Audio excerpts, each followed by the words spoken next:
Jace and Logan. They work the same job at the same company and earn the exact same $90,000 salary.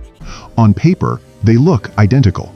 But when both their cars break down on the same day, Jace pays the $1,400 bill without flinching, while Logan's stomach drops as he tries to figure out which other bills he can skip next month.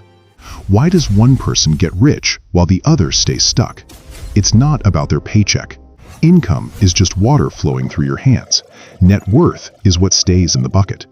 Today, we're looking at the 3 psychological and mathematical shifts that separate those who build freedom from those who just run on a treadmill. The identity shift, from someday to investor. Most people never get rich because they never cross the threshold from intending to invest to being an investor. This starts with as little as $100 a month. The first $100 you invest isn't about the math. The math is actually quite slow and boring at the start. It's about a category transfer in your brain. Once you have skin in the game, you stop being a passive consumer and start noticing the things that actually matter: expense ratios, credit card interest, and the power of compounding.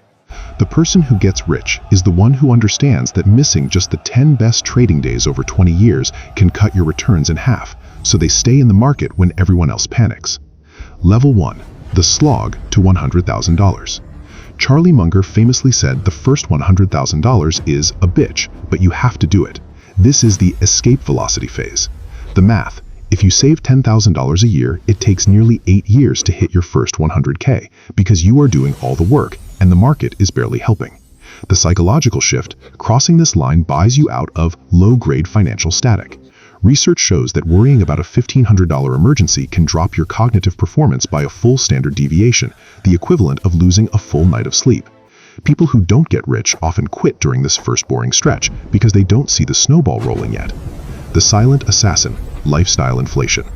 Once you hit the second level, between $500,000 and $1 million, your money starts getting a job. At a 7% return, $500K generates $35,000 a year, which is what the typical American earns from a full-time job. This is where many people fail.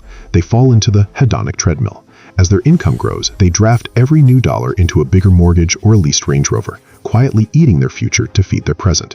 The people who get rich are those who have the nerve to let the gap between what they make and what they spend stay open long enough for compounding to walk through it. Level 3. Buying back your time. The final stage is reaching FU money, typically between $2.5 and $5 million. Using the 4% rule, a $2.5 million portfolio can fund a $100,000 lifestyle basically forever without you ever having to work again.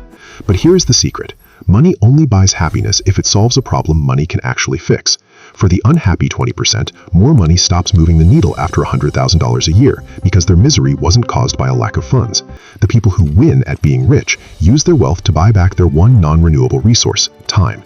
Jace wasn't luckier than Logan. He just understood that you don't reach level 3 by accident. You get there one boring, unglamorous, automated contribution at a time. The hardest part is the start. If you can outlast the boring part, the math stops working against you and starts working for you. If you enjoyed this video, make sure to like, subscribe, and turn on notifications for more content like this. Thanks for watching.